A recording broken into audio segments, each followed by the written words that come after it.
Mix by Shatrughan दीवाना।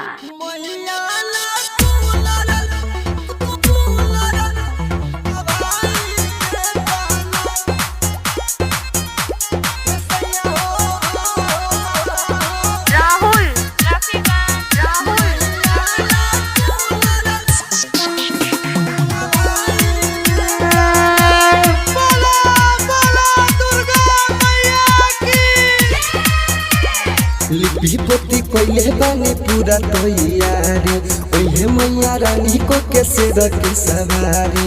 ए राजा सुनी ना रखे सवारी। लिपि पोती कोइले बानी पूरा तैयारी, ओहे मैया रानी को कैसे रखे सवारी। चढ़ला वाला तोरा नेवता बैठाई देतना। ए राजा हो मैया ला कूलर लगाई देतना।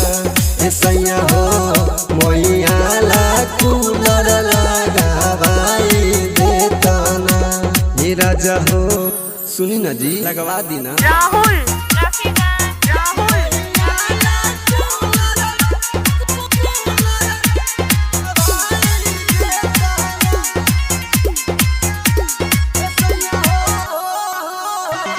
जल्दी से जाके बजरिया कलशा किन के ले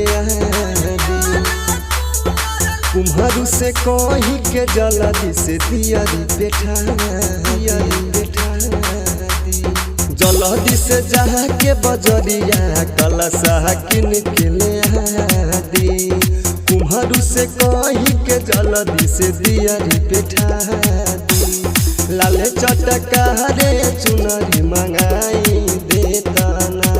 ए राजा हो मैया ला कूलर लगाई देतना। ऐसा हो मैया ला कूलर लगाई देतना। ए राजा हो लगवा दीना।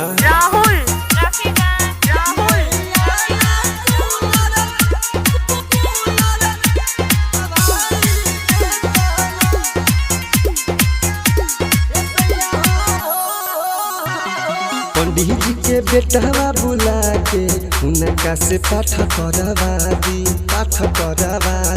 गाको अखिलेश के बुला के उनका से भजन गवा दी। पंडित जी के बेटवा बुला के उनका से पाठ करवा दी। शत्रुघ्न के बुला के उनका से भजन गवा दी। बिहरी जराबे खातिर घिउआ मंगाई देतना। ए राजा हो मैया ला कूलर लगाई देतना। ऐसा हो मैया ला कूलर लगाई देतना। ए राजा हो लगवा दी ना। ये राजा जी